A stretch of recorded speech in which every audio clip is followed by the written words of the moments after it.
मंच पर विराजमान जम्मू कश्मीर वक्फ बोर्ड की चेयरपर्सन डॉक्टर दरक्षणा अंद्रावी जी, जम्मू कश्मीर के डीजीपी श्री नलिन प्रभात जी, श्री विजय विदुड़ी जी, श्री विधि कुमार वर्दी जी, जम्मू कश्मीर प्रशासन के सिविल और पुलिस एडमिनिस्ट्रेशन के हमारे सभी वरिष्ठ सहयोगी, यहाँ उपस्थित सभी अजीज आलिम, देवियों, सज्जनों और मित्रों, ये मेरे लिए प्रसन्नता का विषय है कि आज के इस समारोह में मैं उपस्थित हो सका। बात शुरू करने के पहले पहलगाम में दहशतगर्दों की गोली से शहीद हुए 26 नागरिकों को पहले श्रद्धांजलि अर्पित करना चाहूँगा और ये भी कहना चाहूँगा कि पूरा जम्मू कश्मीर दहशतगर्दी के खिलाफ एकजुट होकर पूरी एकता, पूरी ताकत से खड़ा हुआ था और मुझे लगता है कि आज भी है। 22 अप्रैल को दहशतगर्दों ने भारत की रूह को लहूलुहान किया था और इस महीने के 6 और 7 मई की रात को ऑपरेशन सिंदूर के जरिए पाकिस्तान के भीतर मौजूद 9 आतंकवादी ठिकानों को 22 मिनट में ही ध्वस्त करके उन जख्मों के हिसाब को चुकता करने का प्रयास भी हुआ है। आज मुकद्दस हजरत बल श्राइन बोर्ड में गेस्ट हाउस की संगे बुनियाद रखकर मुझे अत्यंत गौरव की अनुभूति हो रही है। ये प्रोजेक्ट हजरत बल श्राइन में विभिन्न स्थानों से आने वाली श्रद्धालुओं के लिए एक बेहतर सुविधा मुहैया कराने की दिशा में एक अहम कदम होगा। इस जगह पैगंबर मोहम्मद साहब की रहमत बरस रही है और मैं समझता हूँ जम्मू कश्मीर वक्फ बोर्ड का यह प्रयास आवाम की खुशहाली बढ़ाने में एक किरदार अदा करेगा। मैं वक्फ बोर्ड के सभी माननीय सदस्यों, डॉक्टर अंद्रावी को बहुत बहुत मुबारकबाद देना चाहता हूँ। मुझे ये भी विश्वास है कि इस गेस्ट हाउस का निर्माण तयशुदा तारीख में शायद मुमकिन हो जाएगा। मेरे पूर्व भी कई लोगों ने अपने विचार रखे हैं। कुरान की सूरह अन-निसा में मेल मिलाप, अमन और एकता की चर्चा बहुत की गई है। पैगंबर मोहम्मद साहब ने भी इस्लाम में अमन को सबसे बेहतर और सबसे बड़ी भलाई का दर्जा दिया था। कुरान में ईश्वर के जो नाम बताए गए हैं उनमें से एक नाम अस्सलाम है, जिसका मतलब है अमन और सुरक्षा। पैगंबर साहब भी स्वयं कहते रहे हैं कि ईश्वर स्वयं अमन है, अल्लाह का रास्ता अमन का रास्ता है और जन्नत कोई बाहर की जगह नहीं है बल्कि इंसानों के रहने की सबसे आदर्श आइडियल जगह है। कुरान में उसे दारुस्सलाम यानी अमन का घर कहा गया। सदियों से जम्मू कश्मीर की पहचान भी यही रही है, दारुस्सलाम की। लेकिन कुछ लोगों ने इस दारुस्सलाम को तबाह करने का काम किया और ये सच मैं समझता हूँ कि आप में से अधिकांश लोग जानते हैं। पहलगाम हमले के बाद इस बात को कहते हुए लगता है कि हम ऐसी बातें दोहरा रहे हैं जो वर्तमान परिस्थितियों से मेल नहीं खाती हैं। जिस धरती को पैगंबर साहब का आशीर्वाद मिला, जहाँ बाबा अमरनाथ और माता वैष्णो देवी का वास हो रहा हो, वहाँ दहशतगर्दी चल सकती है। इस पर मुझे लगता है कि सबको विचार करना चाहिए। उस जगह पहलगाम जैसी बर्बर आतंकी घटना हो, मजहब पूछकर निर्दोष लोगों का खून बहाया जाए, एक विचारणीय प्रश्न है। मेरा मन इस तरह के अनेक प्रश्नों को लेकर व्यथित है और मैं जब इसका उत्तर ढूंढने जाता हूँ तो बहुत सारी चीज़ें मुझे नज़र आती हैं। एक बात तो स्पष्ट है कि आतंकी मुल्क पाकिस्तान दहशतगर्दों को लंबे समय से भेज रहा है और हमारे यहाँ भी कुछ गिने चुने ऐसे लोग हैं जो डायरेक्टली या इनडायरेक्टली ऐसे तत्वों की मदद करते हैं। ये एक सच्चाई है जिसे स्वीकार करना चाहिए। पाकिस्तान सरकार और वहाँ की सेना के द्वारा भेजे गए आतंकवादियों को कहीं न कहीं तो खाद पानी मिल रहा है, कहीं दाना पानी भी मिल रहा है, कहीं न कहीं उन्हें मदद भी कुछ लोग पहुंचा रहे हैं। लेकिन ये भी हकीकत है कि पहलगाम की घटना के पश्चात आतंकी मुल्क पाकिस्तान के खिलाफ जिस तरह कश्मीर के लोग या पूरे जम्मू कश्मीर के लोग स्वतः, जिसे हम कहते हैं स्पॉन्टेनियस, सड़क पर निकल करके इसका विरोध किए, उसकी जितनी सराहना की जाए वो शायद कम होगी। लगभग मोटे तौर पर 5 साल मुझे भी होने जा रहा है, लेकिन अनेक बुजुर्गों से मेरी भेंट हुई है इन दौरान और उनका कहना है कि ऐसा मंजर जम्मू कश्मीर में हमने कभी नहीं देखा था। कश्मीर घाटी के हर कोने से, हर घर से लोग स्वतः सड़कों पर उतरे, आतंकवाद के खिलाफ जोर से नारे लगे और पूरी वादी गूंज उठी। हफ्तों तक बच्चे, नौजवान, महिलाएं, बुजुर्ग दहशतगर्दों के खिलाफ बिना किसी के कहे स्वतः स्फूर्त प्रदर्शन कर रहे थे और इस बदले हुए जम्मू कश्मीर की तस्वीर देश नहीं पूरी दुनिया देख रही थी। मैं जानता हूं कि दहशतगर्दों के खिलाफ आवाम में आज भी गुस्सा है और वो चाहते हैं कि उनका पूरी तरह सफाया हो। इस बात से ये साफ जाहिर होता है कि वे लोग जो आतंकवादियों का सपोर्ट करते हैं वो अब समाज में बिल्कुल अलग थलग पड़ गए हैं और इसलिए मैं आपसे दरख्वास्त करूंगा कि अब आतंकवादियों के मददगारों की पहचान हो, उन्हें भी जम्मू कश्मीर के सीने पर जख्म देने की बड़ी सजा मिले जो किसी आतंकवादी को मिलती है। अब समय उसका आ गया है।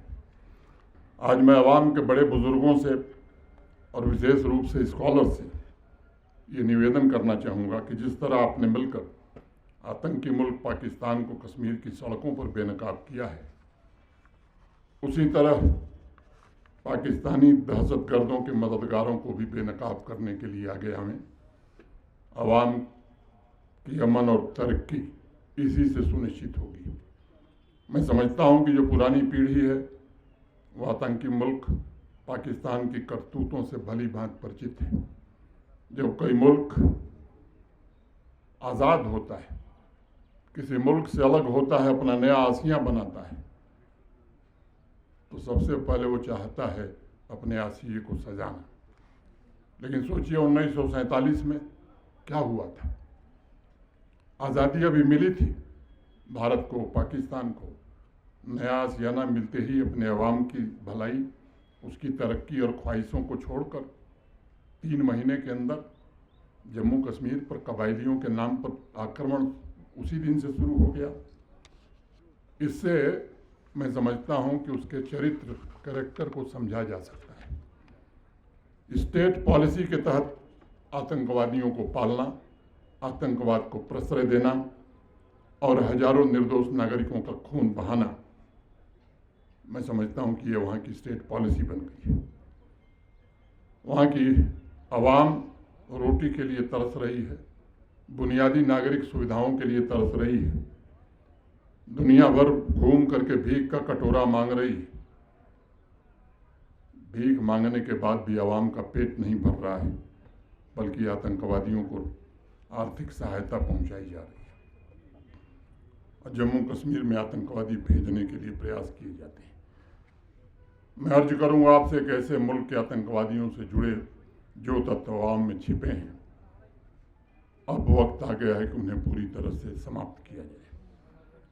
और अगर वास्तव में अस्थायी शांति आप चाहते हैं तो इसके लिए आपको आगे आना ही होगा।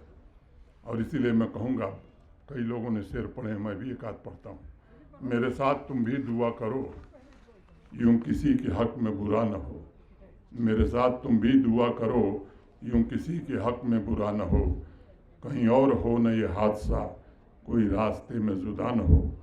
वो विशाल हो कि फिराक हो, तेरी आग महकेगी एक दिन, वो गुलाब बन के खिलेगा क्या जो चिराग बन के जला न हो। मित्रों, पहलगांव हमले के जवाब में ऑपरेशन सिंदूर के दौरान भारत के वीर सैनिकों ने पाकिस्तान के अंदर घुसकर जो नसीहत दी है, मुझे लगता है ये सबक उसे याद रहेगा। हमारी आर्म्ड फोर्सेस के वीर जवानों ने पहले ही सरकार ने भी तय किया था और सेना ने भी तय किया था कि हमें केवल आतंकवादी ठिकानों को ही ध्वस्त करना है, और एक रेड लाइन खींच दी थी। लेकिन आतंकवादियों और आतंकवादी कैंपों पर हमले को पाकिस्तान ने अपने ऊपर हमला मान लिया और 1:30 बजे रात से जिस तरह से बमबारी और गोलीबारी शुरू किया उसने, निर्दोष नागरिकों को निशाना बना गया। उरी हो, तंगधार हो, केरन हो, पुंछ हो, रजौरी हो, जम्मू का इलाका हो, अनेक लोगों ने अपनी जान गंवाई है। मैं उन सबको श्रद्धांजलि देता हूँ। भारत सरकार और जम्मू कश्मीर प्रशासन उन परिवारों के साथ पूरी शिद्दत से खड़ा है। एक फैसला लिया गया है कि जिन्होंने अपने परिजन खोए हैं, उन परिवारों के एक सदस्य को जम्मू कश्मीर में सरकारी नौकरी दी जाएगी। जो आर्थिक सहायता अनुमन्य थी वो पूरी तरह से पहुंचा दी गई है। रिलीफ का काम भी तेजी से चल रहा है। नई परिस्थितियों में ज़्यादा मात्रा में बंकर बनाने और जिनका ज़्यादा नुकसान हुआ है उनके रिहेबिलिटेशन के लिए प्रशासन सन्नद्ध है, तैयारी कर रहा है। आगे आने वाले दिनों में उसे भी पूरा किया जाएगा। लेकिन अब भारत ने भी कुछ सीमाएं तय कर दी हैं। किसी भी आतंकी घटना को भारत अब एक्ट ऑफ वार ही मानेगा और पाकिस्तान को फिर से उसकी कड़ी से कड़ी सजा जरूर दी जाएगी। आप जानते हैं कि विश्व की प्राचीन सभ्यता भारतवर्ष हजारों वर्षों से शांति का पक्षधर रहा है। कभी हमने किसी देश पर आक्रमण नहीं किया। हमने तो पूरी दुनिया को वसुधैव कुटुंबकम, पूरा विश्व एक परिवार है, ये हमारी परंपरा है, ये हमारा संदेश है। जम्मू कश्मीर की धरती इस बात की साक्षी रही है कि भारतवर्ष में दुनिया के सभी धर्म, पंथ, मजहब, इनको समान रूप से फलने फूलने का अवसर मिला है। आप सबने देखा है कैसे मुश्किल भरे 30 साल गुजरे। आदरणीय प्रधानमंत्री जी की कोशिशों और नतीजों के कारण जम्मू कश्मीर तरक्की के रास्ते पर चल पड़ा था। सामान्य नागरिक को उसका हक मिलने लगा था। हमारे नौजवान कामयाबी के नए मानदंड स्थापित कर रहे थे, झंडे बुलंद कर रहे थे। पहलगांव की घटना से पहले यहाँ की सड़कें, यहाँ की वादियाँ टूरिस्टों से गुलजार रहा करती थी। पिछले 5 वर्षों में ये प्रयत्न हुआ था कि आवाम के लिए एक बेहतर मुस्तकबिल तैयार किया जाए। हमें मिलकर उस मिशन को आगे बढ़ाना है। आज मैं आपके सामने 2 बातें कहना चाहूँगा। पहला, और इस पर आप विचार करिए और केवल विचार मत करिए, मुझे लगता है कि यही इसका समाधान है। हमें आवाम को दहशतगर्दों से जुड़े तत्वों से मुक्त कराना ही होगा। शांति इसके बिना हो नहीं सकती। और दूसरा, आवाम की तरक्कियात की ज़रूरतों के लिए जो प्रोजेक्ट्स हैं उन्हें रफ्तार देनी होगी। और मैं बार बार कहता हूं कि तरक्की के लिए अमन ये पूर्व शर्त हुआ करती है। और इसलिए आपको इसी क्रम में अगर मिशन पूरा करना है तो आपको भी साथ खड़ा होना होगा। ये जिम्मा केवल सुरक्षा बलों और पुलिस का नहीं है, आम नागरिकों का भी है। पैगंबर साहब ने एक हदीस में फरमाया है कि तुम अल्लाह से अमन मांगो। और मैं चाहूँगा कि जम्मू कश्मीर की आवाम मिलकर मेरे साथ ये दुआ करे। चलते चलते आखिर में मैं ये भी कहना चाहूँगा कि जो लोग जिम्मेदार हैं उन्हें भी कुछ भी बोल दिया जाए इससे बचना चाहिए। मेहमान यहाँ की तहजीब खराब कर रहे हैं। रेलगाड़ी आएगी तो ये स्टेट स्पॉन्सर्ड डेमोग्राफिक इन्वेजन है, इस तरह के बयान जब दिए जाते हैं तो मैं समझता हूँ कि इससे भी परेशानी पैदा होती है। कुछ लोग मुझे मिलने आए थे, स्थानीय लोग थे, बड़े होटेलियर्स हैं। मैंने उनसे भी कहा कि ऊपर वाला देखता रहता है, जब 10,000 के कमरे 50,000 में बेचे जाएंगे तो वो भी कितने दिन बर्दाश्त करेगा। हमें खुद भी अपने अंदर भी झांक करके देखना होगा कि हम कैसा सलूक करते हैं। जो लोकल और नॉन लोकल की बात करते थे, आज हम फिर कह रहे हैं कि नहीं, नॉन लोकल जल्दी आवे, जल्दी आवे, जल्दी आवे। आखिर ये देश सबका है, सब मिल करके रहेंगे तभी आर्थिक तरक्की हो सकती है। ऐसे शब्दों का प्रयोग यदि बंद नहीं होगा, यकीन मानिए शांति स्थापित होने वाली नहीं। पूरा भारत एक, चाहे श्रीनगर हो या फिर श्रीगोंदा हो, दोनों जगह सिर्फ भारतवासी हैं। इसलिए इस तरह के शब्दों का प्रयोग करना, आवाम में भेदभाव पैदा करना, इसकी मुखालफत होनी ही चाहिए। और ख़ास तौर से जो लोग जिम्मेदार पदों पर हैं या पदों पर रहे हैं, उनसे तो ये उम्मीद की जाती है कि वो मर्यादा का पालन करेंगे, एक भारत श्रेष्ठ भारत की स्पिरिट को प्रमोट करने में मदद करेंगे। अनेक वक्तव्य हमने सुने हैं, आपने भी सुने हैं पिछले 7-8 महीने, जिससे आवाम को बांटने की कोशिश हुई है। कुछ ऐसे बयान आए हैं जो भाई भाई के बीच खाई पैदा करने वाले हैं, और ऐसे बयानों से आवाम के दुश्मनों का हौसला भी बढ़ता है। ये भी हमें ध्यान रखना चाहिए। इसलिए मेरा आग्रह होगा कि आज और अभी से जम्मू कश्मीर के भीतर अगर इस तरह की बातें लोग कह रहे हैं तो उसकी भी मुखालफत होनी चाहिए, चाहे वो कोई हो। और इसका उपयोग यदि बंद नहीं होगा तो शांति स्थापित नहीं होने वाली है। हम सब भारतवासी हैं। आपसी भाईचारे, एकता की ताकत से हमें जम्मू कश्मीर को तरक्की के शिखर पर पहुंचाने का संकल्प लेना चाहिए। हमें आने वाली नस्लों के लिए भी ऐसा वातावरण छोड़कर जाना चाहिए जहां खुशहाली हो, मोहब्बत हो। पैगंबर साहब हम सभी पर अपना आशीर्वाद बनाए रखें। बाबा अमरनाथ हर परिवार को धन धान्य पैदा करें, यही मेरी इबादत है। और अंत में 2 पंक्तियाँ कह के अपनी बात ख़त्म करूँगा। मैं तमाम तारे उठा के गरीब लोगों में बांट दूँ, मैं तमाम तारे उठा के गरीब लोगों में बांट दूँ। कभी एक रात वो आसमां का निज़ाम दे मेरे हाथ में, कभी एक रात वो आसमां का निज़ाम दे मेरे हाथ में। जय हिंद, जय भारत।